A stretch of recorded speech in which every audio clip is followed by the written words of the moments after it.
but one thing I was wondering about, for a first-time home buyer, to me, home inspection would be a crucial deal.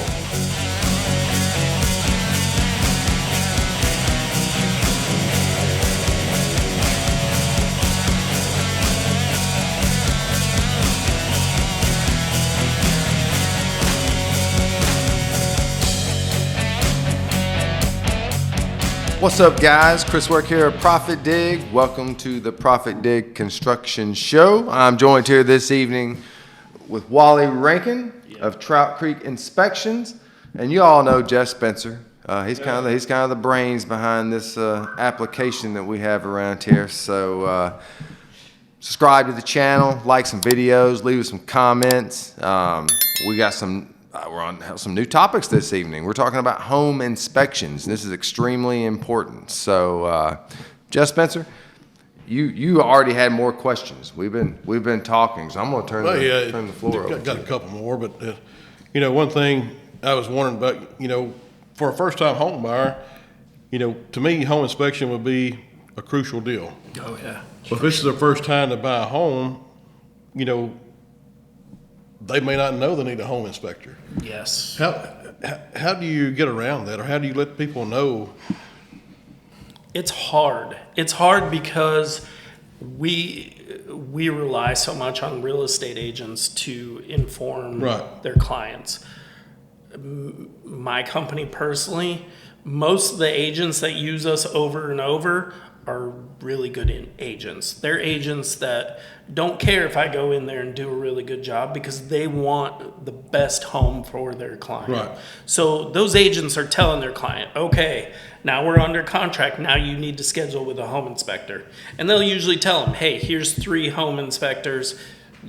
These are my list that I suggest to you. And then they'll call around to those home inspectors. Now, is that usually a pretty good list that they give you, or is that just a mediocre list so they can go ahead and make a sale?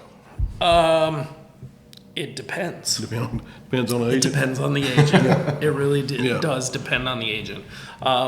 Agents that are having people call us are good agents. They want a good inspection. I guess where I was going with that, my next question would be like, if a real estate agent gives you a list of 3 or 4 home inspectors, should you take a day or two, do a little research, and try to find your own? It might not be a bad. Okay. It might not be a bad choice. Do your research. Don't always go based on price. Or if you do go based on price, pick the most expensive, because usually inspectors that are cheap are not busy and they need the business, or they're new in the game and they don't know how to price their inspections. We're not always the cheapest. More often than not, I'm going to be on the higher end of most inspectors. But we've been in the game for a while. I know what to do. I know what to look for. As I'm pulling in a neighborhood, I'm looking at every other house before that house and looking for issues on that house, because if it's the same builder in a subdivision, if there's issues on one house, there's going to be those same issues in that house that I'm going to inspect. That's a good point. So, it really depends on the real estate agent. I love first-time home buyers because I love teaching. Right. A lot of times you can go in and you can see those clients or the first-time home buyers, and they're like, well, we don't, Yeah, I don't know. I've always rented. I don't know how to change an air filter.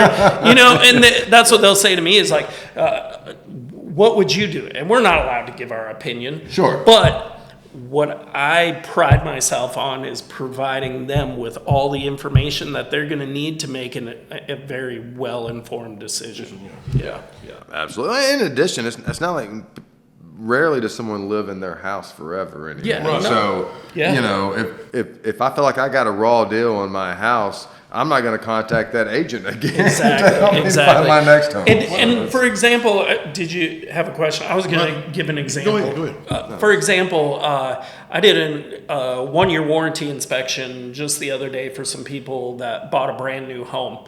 and it had engineered trusses in this home, and the engineered trusses were damaged. Anytime an engineered truss is damaged, the repair has to be approved by a structural engineer because that component is engineered to work one certain way. So if that is altered in any way, it's not going to work properly.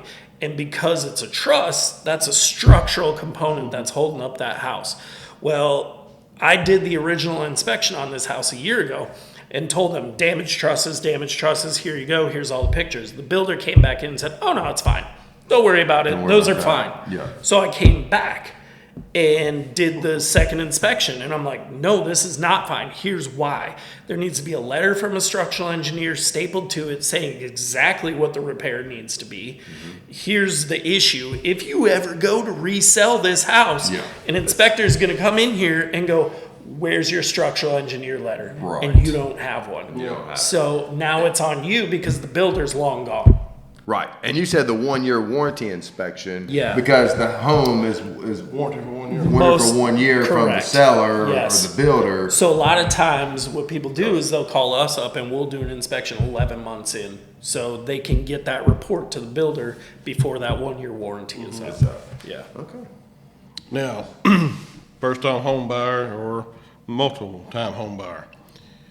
You come in, do an inspection, find some issues, sale falls through. At this point, I'm assuming the real estate agent will take that report and show it to everybody else from this point on? No, they do not. And unfortunately, Really? yeah. Or fortunately for you, I suppose. I guess, but most of the time I'm not going back to that house. You know, Different because buyer may have a different different agent inspector. is going to have a different inspector. Okay. It has happened. I've had a couple of houses that I've done like 3 times, but you know, different agents. And Full inspection each time. Full But there inspection were different each time. times. Things could have happened. I in don't, time, that window of inspection time. is good for about a week, because if they come Yeah. in and they have contractors in there, I can't speak to the No idea what's condition of going that on. house since Absolutely. I left. Yeah. So. Yeah. Hell, we could have a hailstorm. Exactly, exactly. yeah. So, yeah, by law, if that report is provided to the listing agent, then if they put that home back on the market, everything that they know about in that report has to be Be listed. disclosed Yeah. in the listing. Okay. But more often than not, the listing agent does not want the report for that exact reason. Okay. Interesting. It's almost like I'm not saying everyone, but an agent may want a second opinion. Possible. And save a few dollars Yeah. on the next round. Yeah, it's possible. That's the questions I had, and Yeah. I appreciate you answering them for me. And Yeah, Yep. no problem. Oh, man. As always. Very Yep. detailed. I really appreciate that. Yeah, Absolutely, Wally. It's awesome you've joined us this evening. Guys, if you are in the greater Middle Tennessee area and you are about to sell or purchase a home, you should contact Wally Rankin here at Trout Creek Inspections. Covers the entire Middle Tennessee area. If you are a contractor and are in need of a solution to bid on your projects and track your job costs, check us out, ProfitDig.com. I think we have the perfect solution for you. And as always, like the channel, subscribe or like the video, subscribe to the channel, like the channel, whatever. Just check us out, ProfitDig.com. We'll be happy to see you. We'll see you soon. See you guys. See ya.